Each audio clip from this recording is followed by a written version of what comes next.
Our Lions make roster moves ahead of the Buccaneers game. We're going to look at new players on the team, as well as we'll preview and give a prediction on the Buccaneers game. Just a huge game, but also reminiscent of the last three games where we're playing teams that are finding out who they really are and are they good or not. And the Lions have steamrolled them.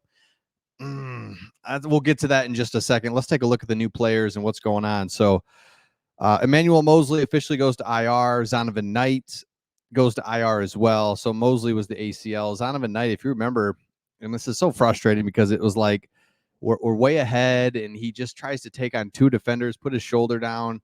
Kind of wish he would have ran out of bounds. I mean, obviously didn't know this was going to happen, but Zonovan Knight is out as well. So we add a new running back to the mix. So first, Khalil Dorsey's back. He is a corner special teams guy that it played really well before the injury. So he's back. Love to see that. Dan Skipper has to come back. Man, poor Dan Skipper is always like practice squad cut, practice squad, 53-man roster, practice squad cut.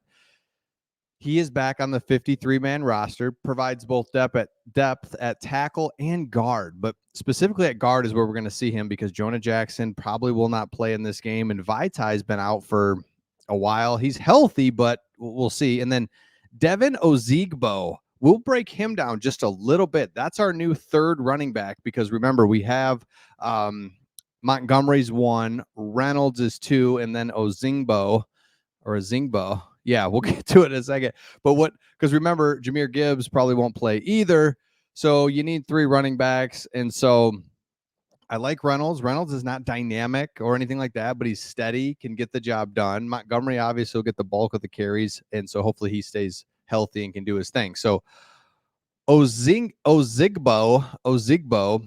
it went to, here's a little bit about him. I like him, and you'll see why we signed him is he went to Nebraska, had over 2,000 yards, 21 touchdowns at Nebraska. I kind of remember him there.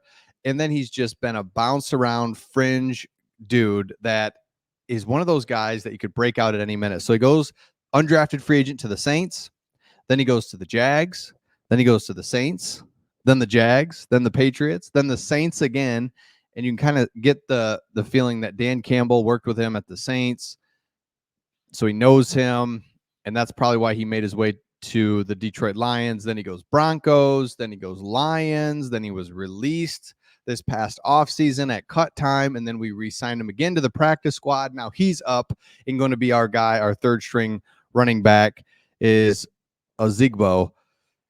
And steady, strong back that is, let's just take a look at his size. So he's 5'11", 225. So he's kind of got the Reynolds build, but he's strong. Like the dude looks like a beast. And so I like, whatever. He's not going to play that much, but that's our 3 running backs going into this game.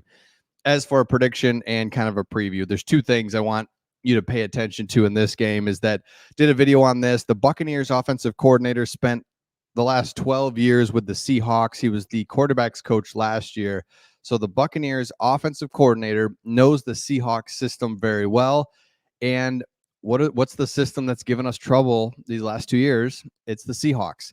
It's that Geno Smith, little rollout, play action, dump it down, just methodical problem that we have. I don't know what it is, but it's crossers. It's a lot of play action stuff and looking to confuse us because we like to play man a lot of times and just man up. And then so when you got kind of these man beaters and play action could be a problem. So keep an eye on that. Second thing, if it's Jared Goff versus Baker Mayfield. There is a reason that Baker Mayfield has bounced around since being a pretty high pick, bounces around, goes to, last year he was like, well, here Baker Mayfield, to me, actually, the reason that I think he struggles so much is his accuracy. He doesn't have an overly strong arm. He's not overly athletic. The dude is just like, what are we doing here, right? So I'm not too worried about him. And what do you want to do? Well, you want to go. He was the first overall pick. So yeah, he was drafted pretty high. Goes to Cleveland. Cleveland is just kind of like, I don't know. Then Carolina, then LA, now to Tampa. Never been bought into him because he's not overly accurate, not overly strong arm, not overly athletic. Just, yeah, right? Just yeah. Versus Jared Goff, number 1 overall pick, plays well with the Rams. They want to go in a different direction. Fine. Takes him to a Super Bowl. Okay, fine. Comes to Detroit, has one bad year, not even bad year, just on a bad team in 2021. 2022, the guy plays great last year, and then this year he's off to an incredible start.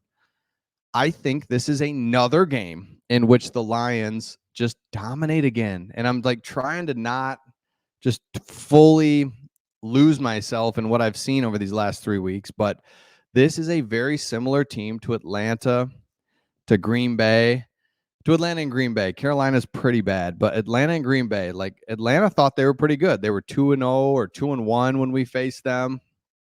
We destroyed them. Just controlled the game start to finish. Green Bay was 2-1, feeling pretty good. Jordan Love's maybe the guy. Destroyed them. Tampa's feeling pretty good. Baker's good, right? We found our missing link. We resurrected his career. No, they haven't played anybody, and I think we'll really find out that the Lions are in fact the class in that upper tier in the NFC with the Eagles and the 49ers. And I don't think our defense is as elite as the 49ers and the Eagles, but our offense is. It's so innovative, and Jared Goff is that guy, and he's playing at such a high level that I think this is another comfortable win, which is so weird to say. We've never, in my lifetime, I've not seen comfortable wins hardly ever in my lifetime, and I've seen 3 in the last 3 weeks where it's like no drama. And the best thing too is even if we lose, it's not devastating. And here's what I mean by that.